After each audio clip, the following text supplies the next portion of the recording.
président accuse d'être trempé dans le pétrole. Ce dernier a réagi en menaçant d'envoyer l'ancien président en prison si jamais il ose continuer à répéter qu'Aliou Sall est actionnaire dans cette société pétrolière. Mais ce qui est ubuesque dans cette situation-là, ce qui est totalement ubuesque, c'est que c'est la première fois qu'on voit quelqu'un en conférence de presse qui dit si les gens là continuent, je vais continuer dans la procédure judiciaire que je suis en train d'entreprendre. Mais je dis que ça. Parce que ce n'est ni Wade, ni Macky, encore moins Aliou Sall.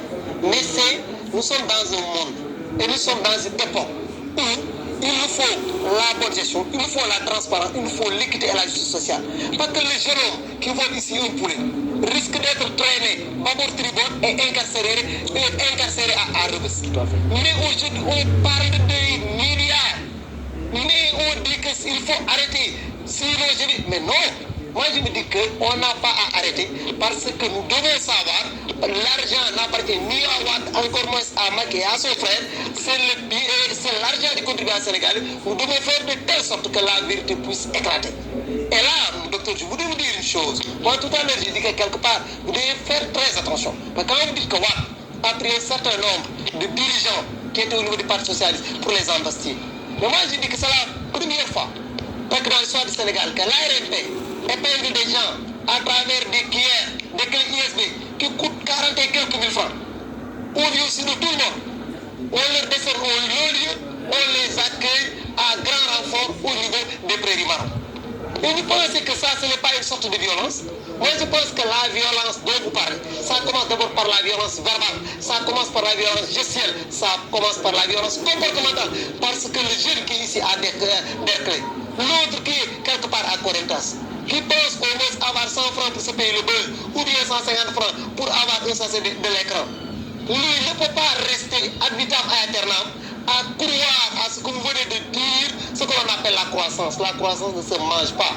Parce que si la croissance se mange, il y a certains pays qui allaient aujourd'hui être au panthéon du développement. Et malheureusement, tel n'a pas été le cas. C'est la raison pour laquelle je dis, au niveau du Sénégal, il faut que tous les patriotes sincères puissent se parler. Non pas en faisant une compromission, mais puissent se parler en tenant le langage de la vérité. Et que ce contentieux qui est là, d'abord, moi je pense que l'occasion est belle pour la CRI de s'en emparer. Mais deuxièmement, au niveau de l'Assemblée nationale, il doit y avoir une commission pour clarifier cette situation parce que les Sénégalais ne sont pas prêts à laisser leurs sous aller bas ou tribord parce que le Sénégal est actuellement exsangue. Les gens vivent dans des conditions extrêmement misérables. Donc il est inquestion, va hors de propos, de laisser un tel débat prospérer et il nous faut qu'il y ait des comptes réels. Parce que Wade a eu à gérer pendant un certain moment. Quand il est parti, qu'est-ce qu'on nous a dit? Que les caisses de l'État étaient vides. Le régime est venu à un certain moment, il ne sait qu'à lever un lièvre pour dire que faites attention, on a laissé un certain nombre de milliards. Quoi que tout le monde, on sait comment fonctionne un régime.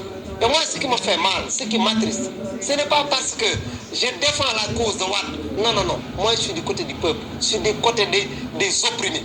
Et je vois que ce qui est en train de se faire dans ce pays, ça pose problème. Comment un président quinquagénaire accepte d'être coaché par des quinquagénaires qui ont servi le peuple et le pays pendant plus de 20 ans? Alors que pendant tout ce temps, si le Sénégal pouvait être un Sénégal émergent, si le Sénégal pouvait se développer, et je pense le principe selon lequel il n'était pas contre le Sénégal, de deux, c'est des gens patriotes.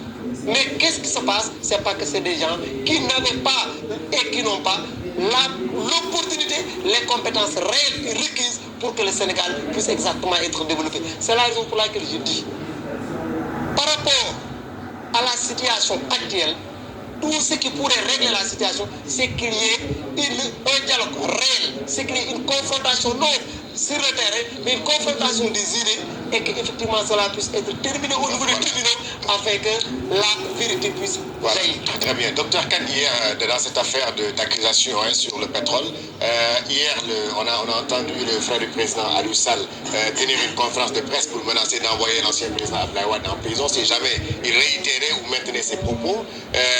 Quelques heures plus tard, à 19h, à 18h disons, le président Wade aussi a tenu une conférence de presse pour maintenir ses propos et dire que voilà, il menace aussi d'envoyer Aliou Sall en prison et exiger une commission d'enquête parlementaire. N'est-ce pas la solution? Je reviens d'abord sur finir, ce qu'a on organise une commission d'enquête parlementaire. Le professeur. Et comme j'ai l'habitude de le dire, moi les politiciens souvent ils m'étonnent. Parce que j'ai comme l'impression que nous sommes arrivés dans un pays où on veut faire feu de tout bois. Ça veut dire que quand on n'est pas au pouvoir, forcément il faut insulter, il faut tenir un discours belliqueux, il faut réveiller les consciences, comme il le dit souvent. Ça m'étonne. Et peut-être que je dénote un manque de culture économique par rapport à certains dossiers. Quand il me dit que la croissance ne se mange pas, etc., ça m'étonne un peu parce que quand même, un État, ça se gère sur la base des indicateurs. Quand le FMI essaie d'évaluer un pays ou quand on évalue une entreprise, c'est sur la base de quelques indicateurs. C'est le FMI qui nous a assommés avec le plan d'ajustement structurel depuis les années Diouf. Donc le FMI ne saurait être la référence en ce sens, docteur. Je vous ai écouté tout à l'heure, comme j'ai l'habitude de le dire, les élucubrations intellectuelles, je crois que ça c'est à part nous.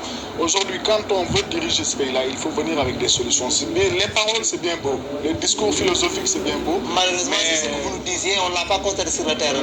Mais je dis bien, les débats, il faut les poser sur les faits. Parce que